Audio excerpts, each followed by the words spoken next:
Movie के start में हमें 1943 का टाइम दिखाया गया है। तो स्टार्ट में हमें एक आदमी दिखाया जाता है जिसका नाम इस्राइल था। वो वहाँ पर जमा लोगों को अपनी सर्कस के बारे में बता रहा था। वो बताता है कि हमारी सर्कस कोई आम सर्कस नहीं है। हमारी सर्कस के जितने भी मेंबर्स हैं वो आप लोगों को अपनी हरकतों से नहीं बल्कि अपनी पावर से इंटरटेन करेंगे। इसीलिए आप लोग हमारी सर्कस को देखने के लिए जरूर आए। इसके बाद हमें सर्कस के अंदर का सीन दिखाया जाता है। सबसे पहले हम इनके सर्कस में इनके फर्स्ट मेंबर को देखते हैं जो कि एक लड़का था। इसके पास ये पावर थी कि ये किसी भी इंसेक्ट को अपने काबू में कर सकता था। तो वहाँ पर वो जुगनुओं को अपने काबू में कर कर लोगों को एंटरटेन कर रहा था। ये सब देखकर सब लोग बहुत ज्यादा हैरान हो रहे थे। फिर इसके बाद इनकी टीम मेंबर का दूसरा आदमी जो कि एक जोकर था। इसके पास मैग्नेटिक पावर थी। ये अपनी बॉडी से किसी भी लोहे की चीज को चिपका सकता था। और फिर उसके बाद बारी आती है तीसरे मेंबर की। इसकी बॉडी पर हर जगह बाल थे और ये एक बंदर की तरह नजर आता था, मगर इसके पास आम इंसानों से ज्यादा पावर थी। और इसके पास ये पावर थी कि ये सख्त से सख्त लोहे को आसानी से मोड़ सकता था। लास्ट में आती है इनके ग्रुप में एक लड़की। इसके पास इलेक्ट्रिसिटी की पावर थी। ये अपनी बॉडी से इलेक्ट्रिसिटी को जनरेट कर सकती थी और यहाँ पर ये अपनी बॉडी से बल्ब जलाकर लोगों को एंटरटेन कर रही थी। सब लोग इनकी ये सर्कस देखकर बहुत ज्यादा हैरान थे क्योंकि सबके पास यूनिक पावर्स थी। तभी जब इनका शो खत्म हो जाता है तो वहाँ पर अचानक से वॉर स्टार्ट हो जाती है। सर्कस देखने के लिए जितने भी लोग आए थे सब के सब मारे जाते हैं और ये टाइम हमें वर्ल्ड वॉर 2 का दिखाया गया है। और अब इनका सर्कस करना तो नामुमकिन था। इजराइल और उसकी बाकी टीम अपना शहर छोड़कर दूसरे शहर में आ गए थे। वहाँ पर इजराइल अपने बाकी मेंबर्स को बता रहा था कि मैंने कुछ लोगों से बात की है और वो थोड़े पैसों में हमें अमेरिका ले जाएंगे क्योंकि इस सिटी में तो ऑलरेडी सर्कस है और हम उन लोगों का मुकाबला नहीं कर सकते। मगर ये डिसीजन लेने के लिए बाकी लोग घबरा रहे थे। उनको ये डर था कि उन्होंने जितने भी पैसे कमाए हैं वो सब खत्म ना हो जाएं। मगर अब जो उनके ग्रुप में लड़की थी उसके कहने पर सब लोग बात मान जाते हैं और फिर अगले दिन इस्राइल सबसे पैसे लेता है और अमेरिका की टिकट लेने के लिए चला जाता है। और जाने से पहले वो उन सबसे वादा करता है कि वो शाम होने से पहले वापस आ जाएगा। पर अब वो लड़की जिसके पास इलेक्ट्रिसिटी की पावर थी जिसका नाम में डेल्टा था वो बहुत ज्यादा परेशान हो गई थी क्योंकि अब रात हो चुकी थी। जब वो परेशान थी तो उसके पास वही लंबे बालों वाला आदमी आता है। वो कहता है कि वो एक बहरूपिया था और वो हम सबके पैसे लेकर भाग चुका है। वो अब कभी वापस नहीं आएगा। मगर मैं डेल्टा को इस बात पर बिल्कुल भी यकीन नहीं था। वो अभी भी ये सोच रही थी कि इजराइल वापस आ जाएगा। इसके बाद हमें एक आदमी दिखाया जाता है जिसने वहाँ पर एक आदमी को पकड़ा हुआ था और उसका सर एक पानी से भरे हुए गिलास में रखा हुआ था। तभी उस आदमी का वहाँ पर भाई आता है। वो उसे बताता है कि इस आदमी के पास ऐसी पावर्स है कि ये घंटों तक अपना सर पानी में रख सकता है। मगर ये क्या, कुछ टाइम के बाद वो आदमी मर गया था। इस बात पर उस आदमी का भाई जिसने इस आदमी को पकड़ा हुआ था जिसका नाम फ्रांस था वो कहता है तुम किसी भी काम के नहीं हो। तुमने एक मासूम आदमी की जान ले ली। कल सुबह मैं तुम्हें इस शहर से दूर भेज दूंगा। मगर फ्रांस अपने भाई को मना रहा था। अब उसका भाई भी कुछ दिनों के लिए मान जाता है। दरअसल फ्रांस का भी ड्रीम था वो अपने भाई की तरह सार्जेंट बने और हिटलर के लिए काम करे। मगर जब डॉक्टर ने उसके हाथ में 6 उंगलियों को देखा तो उसका मजाक बनाने लगे जिसकी वजह से फ्रांस सोल्जर तक ना बन पाया। और तभी उसने ये डिसाइड किया कि वो ऐसे लोगों को तलाश करेगा जिनके अंदर अलग सी पावर्स हो और वो उन लोगों को एज अ गिफ्ट हिटलर को पेश कर देगा ताकि वो वॉर को जीत सके। और इसी तरह हिटलर खुश हो जाएगा और उसको सार्जेंट बना देगा। और साथ ही साथ हमें यहाँ पर पता चलता है फ्रांस के पास भी एक ऐसी पावर्स थी कि वो फ्यूचर को देख सकता था। दूसरी तरफ हम मेटेल्डा और उसके ग्रुप को देखते हैं जो वहाँ से जा रहे थे। तभी वो देखते हैं कि हिटलर के लोग कुछ लोगों को ट्रक में डाल रहे थे और अब वहाँ पर हिटलर के लोग ट्रक में सिर्फ 24 लोगों को डाल रहे थे। मेटेल्डा और बाकी लोग ये जब देखते हैं तो डर जाते हैं। ये वहाँ से भागने लगते हैं पर तभी कुछ सोल्जर्स मेटेल्डा को छोड़कर बाकी लोगों को पकड़ लेते हैं। उन्हें ऐसा लग रहा था कि मेटेल्डा जूइश नहीं है। ये देखकर मेटेल्डा बहुत ज्यादा परेशान हो जाती है। वहीं पर इनकी सर्कस के बाकी 3 लोग जिनको सोल्जर्स ने पकड़ लिया था वो अपने जादू का इस्तेमाल करते हैं और वहाँ से भाग जाते हैं और रास्ते में उनको मैटिल्डा भी दोबारा से मिल जाती है जिसकी बॉडी पर हर जगह बाल थे। वो इन सबसे कहता है हमें यहाँ पर सर्कस में काम करना होगा, हम कोशिश तो कर सकते हैं। इस बात पर मैटिल्डा कहती है कि हमें यहाँ पर इसराइल का वेट करना चाहिए, हो सकता है उसको सोल्जर्स ने पकड़ लिया हो। लेकिन मैटिल्डा की बात वहाँ पर कोई भी नहीं सुनता। वो तीनों वहाँ से चले जाते हैं और मैटिल्डा को अकेला छोड़ गए थे।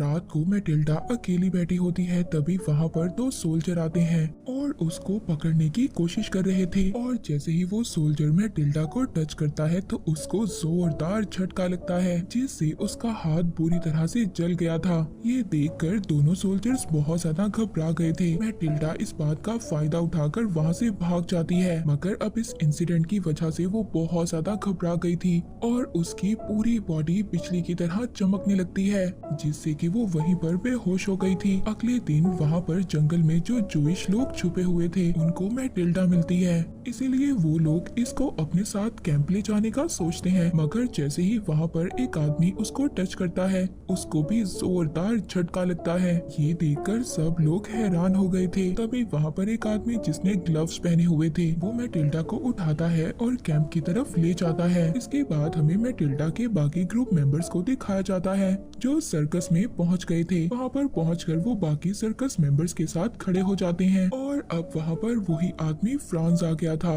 जिसने एक आदमी को पानी से भरे हुए ग्लास में रखा हुआ था।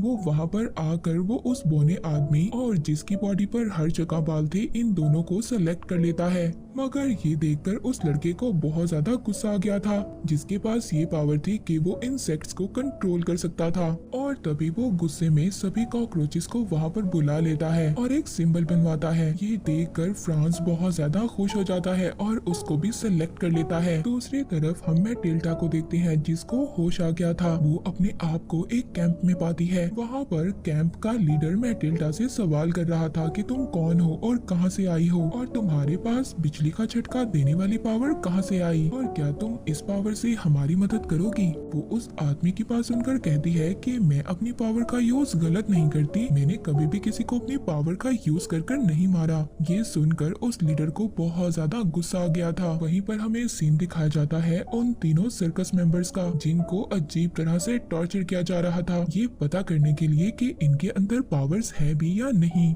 दूसरी तरफ मैटिल्डा और बाकी लोगों को दोबारा से सोल्जर्स नजर आते हैं जो जूइश लोगों को बंदी बनाकर लेकर जा रहे थे। और तभी मैटिल्डा उस ट्रक में इसराइल को देखती है। वो देखकर उसको आवाज लगाती है मगर इसराइल उसे कहता है कि मैटिल्डा यहाँ से चली जाओ, मगर फिर भी वो नहीं सुनती। वो ट्रक में चढ़ रही थी। ये करते हुए उसे बाकी सोल्जर्स देख लेते हैं। मैटिल्डा को वहाँ पर सोल्जर्स ने पकड़ लिया था। मैटिल्डा कहती है कि मैं भी जूइश हूँ, मुझे भी साथ ले जाओ। ये सुनकर वहाँ पर एक सोल्जर उसको शूट करने वाला था। तभी वहाँ पर उसके कैंप की एक फीमेल आ जाती है और वो उन सोल्जर्स को वहाँ पर डिस्ट्रैक्ट कर रही थी। तभी वहाँ पर उस कैंप के कुछ लोग आकर सोल्जर्स को मार देते हैं। जो इसराइल के ट्रक का ड्राइवर था वो ट्रक लेकर भाग गया था। इसराइल जो के बंदी बना हुआ था वो उस ट्रक से कूद भी नहीं सकता था। मैटिल्डा दोबारा से अकेली रह जाती है। जब वो कैंप में दोबारा आती है तो कैंप का लीडर उससे पूछता है कि तुमने सोल्जर के सामने अपनी पावर्स क्यों नहीं दिखाई। इस बात पर मैटिल्डा उसे कोई भी जवाब नहीं देती। वो लीडर उसको बहुत ज्यादा मारता है। मैटिल्डा उसे कहती है कि मेरी पावर्स की वजह से मेरी मदर की डेथ हो गई और मैं ये नहीं चाहती कि मेरी पावर से कोई भी मरे। ये सुनकर सब लोग बहुत ज्यादा उदास हो गए थे। मैटिल्डा वहाँ पर जोर जोर से रोने लगती है। इसके बाद हम फ्रांस को देखते हैं जो कि अजीब किस्म के ड्रग्स ले रहा था जिससे उसको फ्यूचर के विजन्स आने लगते हैं। उसको अपने विजन में एक मोबाइल नजर आता है और उस मोबाइल में चलती हुई वीडियो जिसमें वो देखता है कि नाजी यानी कि हिटलर के लोग ये वॉर हार जाएंगे, जिससे कि वो बहुत ज्यादा घबरा जाता है। और तभी वहाँ पर उसको मैटिल्डा और बाकी लोग भी नजर आते हैं और और ये देखकर वो समझ गया था कि यही लोग हैं जिनके पास पावर्स हैं। मुझे तो इन्हीं का इंतजार था। और फिर वो जल्दी से उनका स्केच बना लेता है। और फिर अगले दिन हम मैटिल्डा को देखते हैं जो अपने ग्रुप के लोगों को ढूंढने के लिए सर्कस के पास आ गई थी। सोल्जर्स को उस पर शक हो जाता है। वो वहाँ से भागने लगती है और भागते भागते फ्रांस के ही कमरे में आ जाती है। वो वहाँ पर उसको बेहोश कर देता है और एक बल्ब को उसके होंठों से टच कर कर चलाता है, ये पता करने के लिए कि ये वही विजन्स वाली लड़की है। और जब बल्ब जलता है तो उसको यकीन हो गया था कि ये वही लड़की है। अब रात को जब सर्कस का प्रोग्राम रखा जाता है तो वहाँ पर फ्रांस सबको बताता है कि आज मैं आपके सामने ऐसे लोगों को पेश करने वाला हूँ जिनकी पावर्स का यूज कर कर हम इस वॉर को जीत सकते हैं। और इतना कहकर वहाँ पर वो एक पिंजरे में उन तीनों को लेकर आता है जो मैटिल्डा के ग्रुप मेंबर्स थे। और दूसरे पिंजरे में मैटिल्डा थी जिसको देखकर उसके ग्रुप का जोकर, बालों वाला आदमी और इंसेक्ट पावर वाला लड़का खुश हो जाते हैं। पर तभी मैटिल्डा के पिंजरे में एक शेर को डाल दिया जाता है। फ्रांस वहाँ पर उससे कह रहा था कि इस शेर को शॉक देकर मार दो ताकि लोग तुम्हारी पावर्स को देख सकें। ये सुनकर मैटिल्डा बहुत ज्यादा घबरा जाती है और वहाँ पर शेर भी बहुत जोर से दहाड़ रहा था। तभी मैटिल्डा अपना हाथ आगे करती है उस शेर को शॉक देने के लिए। पर तभी वो शेर मैटिल्डा के साथ ही खेलने लग गया था। ये देखकर सब लोग बहुत ज्यादा हंसने लगते हैं और फ्रांस को बहुत ज्यादा गुस्सा आ रहा था। और तभी वो उसके बाकी मेंबर्स पर गन को पॉइंट कर लेता है, कहता है कि जल्दी से अपनी पावर्स दिखाओ वरना मैं इन सबको मार दूंगा। पर तभी फ्रांस वहाँ पर फिसल जाता है जिससे सब लोग हंसने लगते हैं। फ्रांस वहाँ से गुस्से में चला जाता है और अपने असिस्टेंट को ये ऑर्डर दे देता है कि मैटिल्डा और उसके साथ जितने भी लोग हैं सबको मार दो। इसके बाद मैटिल्डा और उसके ग्रुप के लोगों को एक कमरे में बंद कर दिया जाता है। उस कमरे में एक बर्नर जला दिया गया था, उससे बहुत ज्यादा आग निकल रही थी। वो उस जगह से निकलने की कोशिश करते हैं मगर नाकाम हो जाते हैं। और अब मैटिल्डा यहाँ पर अपनी पावर्स यूज करती है, वो डोर को ब्लास्ट कर देती है जिससे कि सब लोग वहाँ से आजाद हो गए थे। उस ब्लास्ट से फ्रांस भी इंजर्ड हो गया था। ये सब लोग उस सर्कस से बाहर भाग जाते हैं। वहाँ पर उन्हें एक कैनन दिखाई देता है, उस कैनन में मैटिल्डा और लड़का जाता है। इन दोनों को जब ब्लास्ट किया जाता है तो ये काफी दूर जाकर गिरते हैं, जिसके बाद जोकर को भी उड़ाकर दूर फेंक दिया जाता है। पर जब उस बालों वाले आदमी की बारी आती है तो वहाँ पर सोल्जर्स आ गए थे। वो अकेला ही वहाँ पर उनसे फाइट करता है। तभी वहाँ पर एक फीमेल कुछ घोड़े लेकर आती है। ये लेडी बिल्कुल इसके जैसी ही लगती थी। ये उससे एक घोड़े पर बैठकर मैटिल्डा और बाकी लोगों के पास पहुँच जाता है। दूसरी तरफ हमें फ्रांस को दिखाया जाता है जिसके पास उसका भाई आया था और वो कहता है फ्रांस देखो बहुत हो गया, मैं तुम्हें अब इस शहर में नहीं रहने दूंगा। इस बात पर फ्रांस को बहुत ज्यादा गुस्सा आ गया था और वो अपने भाई पर अटैक कर देता है और अपने भाई का गला दबाकर मार देता है, जिसके बाद वो अपने भाई के कपड़े पहन लेता है और अपनी 6 फिंगर को काट देता है और सार्जेंट बनकर बाहर आ जाता है। इसके बाद मैटिल्डा और बाकी लोगों को देखते हैं जो एक ट्रेन के पास आ गए थे। इस ट्रेन में इजराइल और बाकी जूइश को इस शहर से बाहर भेजा जा रहा था और इसीलिए अब वो उस ट्रेन पर जैसे ही कूदते हैं वो सोल्जर्स वाले डब्बे में आकर गिर जाते हैं। पर वो लड़का बाहर ही लटक जाता है जिसके पास इंसेक्ट्स को काबू करने की पावर थी। उसको वहाँ पर बाहर कुछ मधुमक्खियाँ नजर आती हैं। जब अंदर सोल्जर मैटिल्डा और बाकी लोगों को मारने वाले थे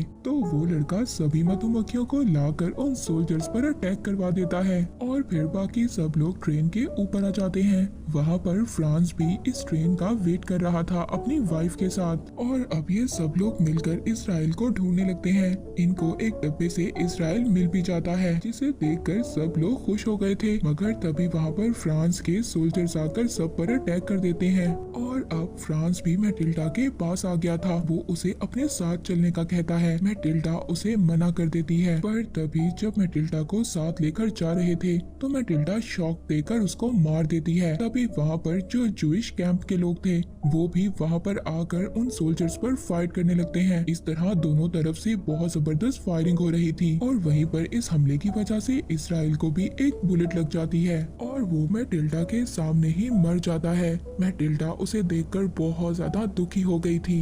वहीं पर उस लड़के को नजर आता है कि ट्रेन में आग लग गई है जिसमें बहुत सारे लोग फंसे हुए थे। वो सभी मधुमक्खियों को सैक्रिफाइस कर देता है, उस ट्रेन पर चिपका देता है और सब सब लोगों की जान को बचाता है। अब यहाँ पर फ्रांस और उसके सोल्जर्स जीत रहे थे। इस बात को मैटिल्डा जब देखती है तो वो अपनी बॉडी से सारी पावर्स को बाहर निकालती है। उसकी बॉडी से बहुत ज्यादा आग निकल रही थी और इस आग की लपेट में आकर फ्रांस के सभी सोल्जर्स मारे जाते हैं, मगर फ्रांस जैसे तैसे कर बच जाता है। मगर जब वो अपनी वाइफ को मरा हुआ देखता है तो वो मैटिल्डा के सामने ही खुद को शूट कर लेता है और मर जाता है। और अब मैटिल्डा के बाकी ग्रुप मेंबर्स उसके पास आते हैं। उन्हें देखकर वो बहुत ज्यादा खुश थी और फिर मैटिल्डा और उसके ग्रुप मेंबर्स अपने आगे सफर के लिए निकल जाते हैं। और इसी के साथ ही मूवी यहीं पर एंड हो जाती है।